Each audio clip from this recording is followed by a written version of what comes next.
मैं पुरुषों से कहना चाहता हूं कि जिनकी पत्नी यानी हमारी भाभियां बहुत शांत होती हैं, उनके लिए बहुत चिंता का विषय होता है, क्योंकि उच्च क्वालिटी की रिवॉल्वर में ही साइलेंसर लगा होता है।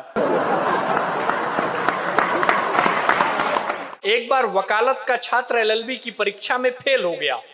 प्रोफेसर साहब के पास गया, प्रोफेसर साहब से बोला, प्रोफेसर साहब यदि आपने मेरे एक सवाल का जवाब दे दिया तो आपको मुझे पास करना ही पड़ेगा, और अगर गलती से भी आपने सवाल का जवाब नहीं दिया तो आपको मुझे पास करना ही पड़ेगा। प्रोफेसर साहब बोले इससे पीछा छुड़ाना ही ठीक है। उसको बोले कि अच्छा सवाल पूछो। तो उसने बोला कि ऐसी कौन सी चीज है जो लीगल है लेकिन तर्कसंगत नहीं, तर्कसंगत है लेकिन लीगल नहीं, ना लीगल है ना तर्कसंगत। प्रोफेसर साहब को जवाब नहीं सूझा तो उसको पास करके भेज दिए। अगले दिन वही सवाल क्लास के बच्चों से पूछा तो देखा सभी बच्चों ने हाथ खड़े कर रखे थे। तो एक बच्चे को खड़ा किया, बोला इसका जवाब बताओ। तो उस बच्चे ने जवाब दिया कि प्रोफेसर साहब आपने 56 साल की उम्र में एक 25 साल की लड़की से शादी की, ये लीगल है लेकिन तर्कसंगत नहीं। आपकी पत्नी ने अपने उम्र के लड़के को अपना बॉयफ्रेंड बनाया, ये तर्कसंगत है लेकिन लीगल नहीं। और आपने अपनी पत्नी के बॉयफ्रेंड को फेल होते हुए भी पास कर दिया।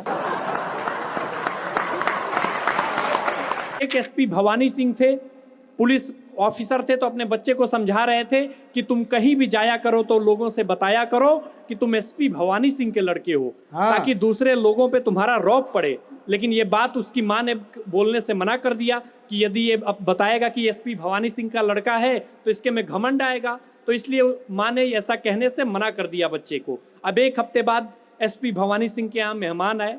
मेहमान ने बच्चे से पूछा कि क्या तुम एसपी भवानी सिंह के लड़के हो? बच्चा बोला कि जी पिताजी तो यही कहते हैं पर माँ मना कर देती है। शादी के 2 दिन बाद दूल्हा उसी ब्यूटी पार्लर में गया जहां से उसकी बीवी ने मेकअप करवाया था। उसने पार्लर वाली मैडम को एक आईफोन गिफ्ट किया, थैंक यू बोला और वहां से चला गया। मैडम ने खुशी के मारे आईफोन का डिब्बा खोला तो उसमें नोकिया 1100 पड़ा था और साथ में एक पर्ची थी। पर्ची पर लिखा था सेम फीलिंग हियर।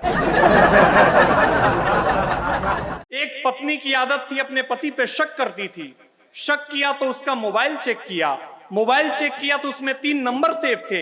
एक नंबर सेव था नसीबों वाली के नाम से, एक नंबर सेव था मेरी जन्नत के नाम से, एक नंबर सेव था जाने मन के नाम से। उसने नसीबों वाली पे कॉल किया तो फोन लड़के की छोटी बहन ने उठाया। उसने बोला मैं लड़के की छोटी बहन बोल रही हूँ। दूसरा नंबर उसने मेरी जन्नत पे मिलाया, मेरी जन्नत का नंबर लड़के की माँ को मिला। उसने बोला मैं लड़के की माँ बोल रही हूँ। तीसरा नंबर उसने जाने मन पे मिलाया, जाने मन का नंबर लड़के की पत्नी का ही बजा। तो उसको बहुत पछतावा हुआ कि मैंने अपने पति के किरदार पे इतना शक किया। उसने अपना दुख कम करने के लिए अपने सारे पैसे बैंक में जितना उसने इकट्ठा किए थे सारे अपने पति को दे दी। पति बलिया का, उसने अपने पत्नी के सारे पैसे लिए और अपने कार की टंकी फुल कराई और लॉन्ग ड्राइव पे निकल गया अपनी गर्लफ्रेंड के साथ, जिसका नंबर उसने अपने मोबाइल में भूरा वेल्डिंग वाले के नाम से सेव किया था। पिछले दिनों कानपुर के एक लड़के को नौकरी नहीं मिली तो उसने क्लिनिक खोल लिया। क्लिनिक के बाहर लिखवाया कि 300 रुपए में इलाज करवाएं, इलाज नहीं होने पे 1000 रुपए वापस पाएं। वाह। एक कानपुर का ही व्यक्ति पहुंच गया, बोला कि डॉक्टर साहब मुझे किसी भी चीज का स्वाद नहीं आता। उसने नर्स से बोला नर्स बॉक्स नंबर 22 से दवा निकालो, इनको 2 बूंद पिला दो। नर्स ने बॉक्स नंबर 22 से दवा निकाली, इनको 2 बूंद पिला दी। तो उन्होंने बोला कि ये तो पेट्रोल है। तो डॉक्टर साहब बोले कि देखा स्वाद आ गया ना। फिर एक हफ्ते बाद आया, बोला डॉक्टर साहब मुझे कोई भी चीज मतलब याद नहीं रहती, याददाश्त मेरी कमजोर हो गई है। तो उसने बोला कि देखो नर्स बॉक्स नंबर 22 से दवा निकालो, इनको 2 बूंद पिला दो। तभी उसने बोला कि बॉक्स नंबर 22 में तो पेट्रोल है। तो बोला कि देखा याद आ गया ना, चलो 300 रुपए वापस निकालो। फिर 300 रुपए दिए। अब 1 महीने बाद कानपुर का व्यक्ति, वो भी क्यों हार माने, हाँ एक महीने बाद गया डॉक्टर साहब से, बोला डॉक्टर साहब मुझे कोई भी चीज दिखाई नहीं देती है। अब जवाब सुनिएगा और आपकी भरपूर तालियां मैं चाहूंगा।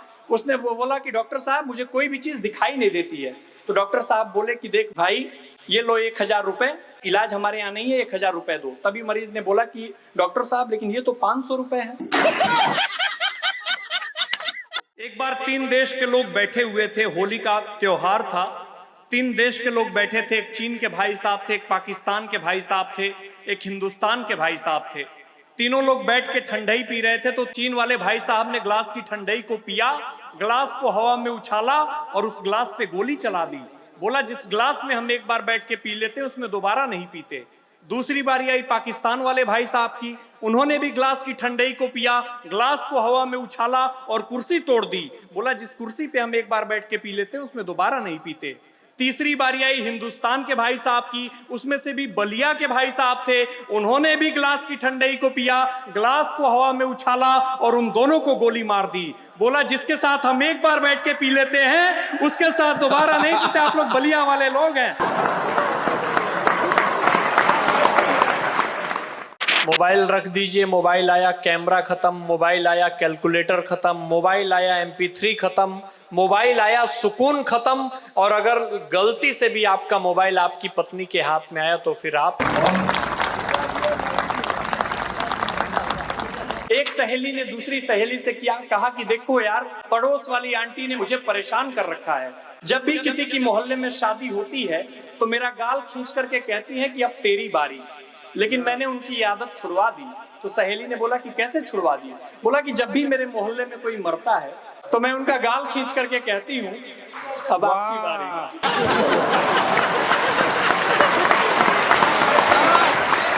चाहे हिंदुस्तान हो या पाकिस्तान, दोनों तरफ पतियों में खौफ का माहौल बना हुआ है। पाकिस्तान वाले पत्नी को PUBG नहीं खेलने दे रहे और हिंदुस्तान वाले SDM नहीं बनने दे रहे।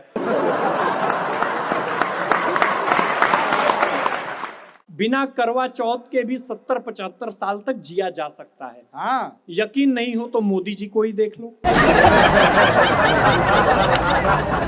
पिछले दिनों ना एक चाचा जी बुजुर्ग हो गए, अग्रवाल साहब, तो उनके पास भगवान है। बोले कि देखो तुम्हारा बुढ़ापा आ गया है और तुम्हारे बुढ़ापे के हिसाब से मैं तुम्हें 2 वरदान देता हूँ, या तो तुम्हारे हाथ पैर कांपेंगे और या तो तुम्हारी याददाश्त खो जाएगी।